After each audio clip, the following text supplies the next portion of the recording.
내년 3월 한국의 대통령 선거는 체제의 운명이 걸린 싸움이 될 것입니다. 어쩌면 자유민주주의 시장경제 한미동맹을 핵심 가치로 한 대한민국은 어떤 형태로든 변형될지도 모릅니다. 내년 이후에 태극기가 계속 휘날릴 수 있을지 아니면 새로운 남북 연방제 국가가 탄생해서 정말 희한한 깃발을 날리게 될지 아무도 모릅니다. 역사적 정통성과 이념적 정체성이 지금 뿌리부터 흔들리고 있기 때문입니다. 가령 경기도와 경기도교육청은 2019년부터 친일잔재 청산 프로젝트를 추진하고 있습니다. 경기도 일선학교에서 초등학교 학부모에게 배포한 가정통신문을 보면은요, 교실 정면에 걸려있는 태극기의 액자도 일제의 충성심을 강요했던 것에서 유래했다면서 철거 대상으로 지목됐습니다. 광복 회장인 김원웅 씨는 최근 소련은 조선을 해방했고 미국은 남한을 점령했다고 발언해서 논란이 됐죠. 지난 1일에는 유력한 대선 후보인 이재명 경기지사가 대한민국은 친일 세력들이 미 점령군과 합작했다고 말했습니다. 그는 대한민국이 다른 나라 정부 수립 단계와 달라서 친일 청산을 못하고 친일 세력이 미 점령군과 합작해서 지배 체제를 그대로 유지했지 않는가라며 깨끗하게 나라가 출발하지 못했다고 한 것입니다. 또 나라를 다시 세운다는 생각으로 새로 출발했으면 좋겠다는 마음이라고 했습니다. 이재명 지사의 말대로 만일 주한미군이 점령군이라면요, 점령군인 주한미군은 당장 철수해야 하는 것 아닙니까? 점령군과 합작해서 세운 대한민국은 정당성을 가질 수 있는 것입니까? 여기에 김원웅 회장이 말한 것처럼 미국이 점령군이고 소련이 해방군이라면요, 우리는 미국이 아니라 소련 편에 섰어야 한다는 것이 됩니다. 또 대한민국과 북한, 즉 소위 조선민주주의 인민공화국 중에서 소련이 세운 북한이 정당성을 가질 수밖에 없습니다. 대한민국의 약간의 티끌에 대해서는 현미경을 들이대고 북한의 절대적인 악에 대해선 눈을 감는 외눈박이 역사가는 사실이 아닙니다. 왜곡입니다. 거짓입니다. 이들의 발언은 미국에도 알려져서 비난을 받고 있죠. 슈킴 전 미 CIA 정책분석가는 1일 RFA 자유아시아 방송과의 인터뷰에서 김원웅 회장 발언에 대해 이렇게 얘기했습니다. 역사적 사실을 얼버무리는 것이 아니라 완전히 왜곡하는 것이다. 한국인들이 북한에 우호적이고 미국에 분노하도록 오도하는 것이다 라고 말입니다. 헤리티지 재단의 브루스 크리너 선임연구원은 미국은 수많은 인명을 희생하며 한국을 포함해서 아시아 태평양 지역을 일본의 식민 지배에서 해방시켰다면서 소련이 당시 한반도 전체를 장악하고 미국이 1950년 6.25 사변 때 한국을 방어하지 않았다면 한반도 전체는 지금 공산주의 독재하에 있을 것이고 그러면 한국도 없고 지금 한국인들이 누리는 민주주의 자유인권도 없을 것이라고 말했습니다. 한마디도 틀린 말이 없습니다.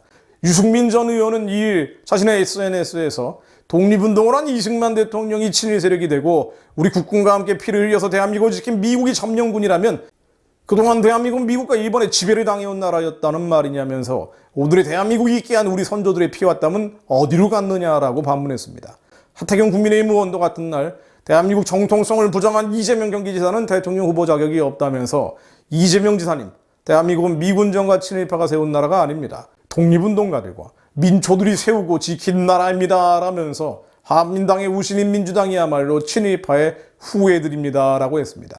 첨언하자면요, 광복 당시 문맹률이 80%였던 한국에서 교육받은 어쩌면 유일한 계층이었던 친일파 등용은 어떤 면에서는 고육지책이었습니다. 이것은 한국이 아닌 북한은 더 심했죠. 북한은 친일 청산을 한 적도 없습니다. 그들의 공식 역사책인 조선전사 등을 보면은요, 반스탈린주의자, 반소련주의자, 반공주의자를 처단했다는 표현만이 나옵니다.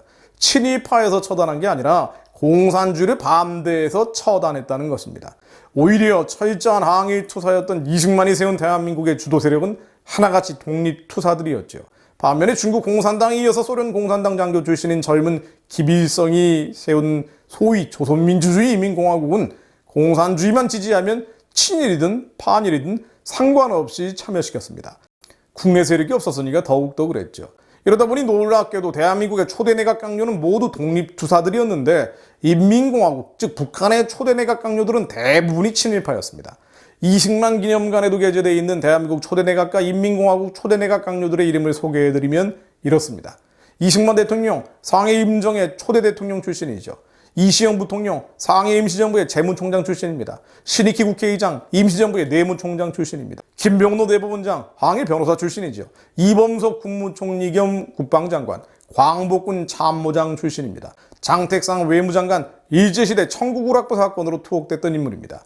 윤치영 내무장관 일제시대 흥업구락부 사건으로 투옥됐던 인물입니다. 김도연 재무장관 3.1운동에 앞선 2.8 독립선언을 주도해서 투옥됐던 인물이죠.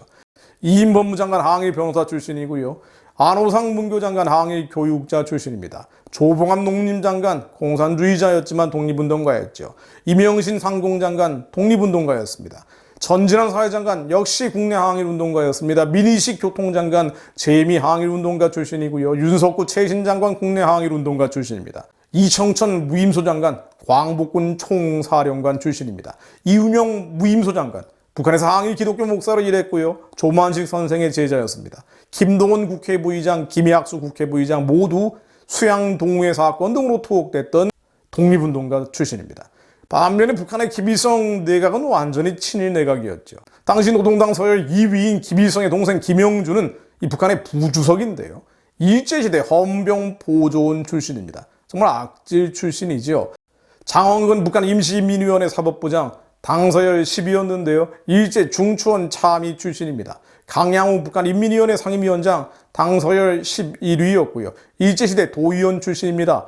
이승엽 남노당 서열 2위였던 이 이승엽은 친일단체인 대화숙에 가입하고 일제시대 식량수탈기관 이사 출신입니다. 정국은 북한 선전성 부부장 아사히 서울지국 기자이자 친일 밀정 즉 일본 간첩 출신입니다. 김정지 북한 보위성 부상 일제시대 양주 군수였고요. 조일명 북한 문화선전성 부상 친일단체 대화숙 출신입니다.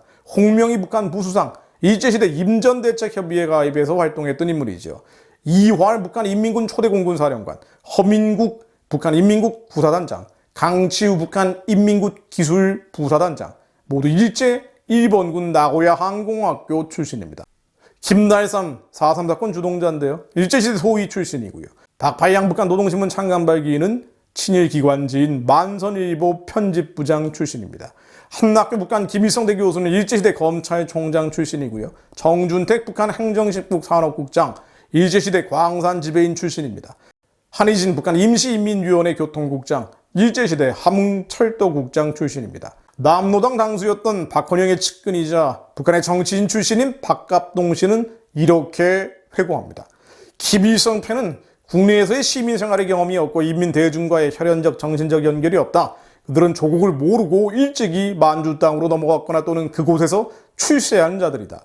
그들은 만주 땅에서 먹고 살기 위해 땀을 흘리고 노동을 하지 않고 때를 지어다니며 약탈, 살인 그리고 아편 장사까지 하고 다니던 패들이다. 그런 짓을 자랑 삼아서 항일 유격투쟁이라고 하니 우리가 국내에서 한 항일 독립투쟁과는 전혀 다른 것이다. 김일성 패는 이렇게 해서 무고한 사람들에게 돈을 강탈하고 말을 듣지 않으면 총을 쏘고 폭탄을 던지면서 불을 질렀던 것이다.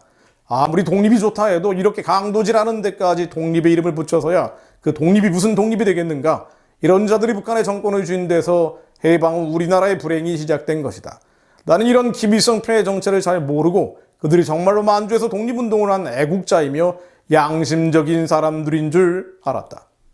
기도해야 합니다. 역사를 날조해서 대한민국을 지배하려는 모든 어둠과 흑암이 예수 그리스도 이름으로 깨어질 수 있도록 말입니다. 거짓이 한반도의 북쪽을 넘어 남쪽까지 지배하는 그날이 오면 분명한 것은요. 한국의 교회 또한 북한을 닮아서 철저하게 무너지게 될 것입니다. 잠언 21장 28절 읽고 기도하고 마무리합니다. 거짓 증인은 패망하려니와 확실히 들은 사람의 말은 힘이 있느니라. 악인은 자기의 얼굴을 굳게 하나 정직한 자는 자기의 행위를 삼가느니라. 지혜로도 못하고 명철로도 못하고 모략으로도 여호와를 당하지 못하느니라. 싸울 날을 위하여 마병을 예비하거니와 이김은 여호와께 있느니라. 하나님, 거짓 증인은 패망한다고 하신 말씀처럼 거짓 증인들이 한반도에서 무너지게 하옵소서.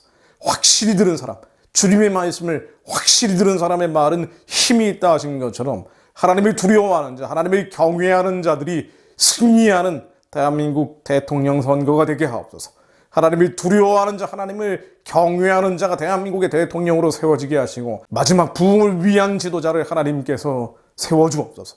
싸울 날을 위해 마병을 예비하는 것은 세상의 사람들이나 이김은 여호와께 있음을 알고 있사오니 하나님 승리의 영을 저희들에게 부어주시어 이 모든 어둠과 흑암과의 전쟁에서 예수 그리스도 이름으로 승리하게 하옵소서.